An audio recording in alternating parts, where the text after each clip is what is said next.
Dzień dobry, witamy ponownie po wakacjach na kampusie Politechniki Bydgoskiej. Dzisiaj w murach uczelni gościmy studentów, którzy również rozpoczynają wspólnie z nami, ze studentami PBŚ, kolejną wizytę w ramach programu Erasmus.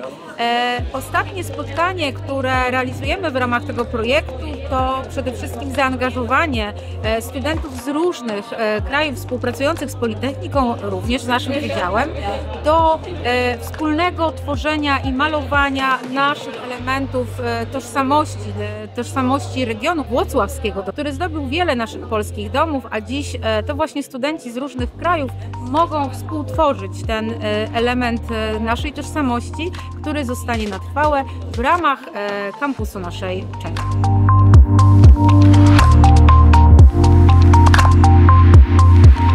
My name is Yasmin Jimenez. I'm from Spain. That's interesting. That's the first time I do something like this.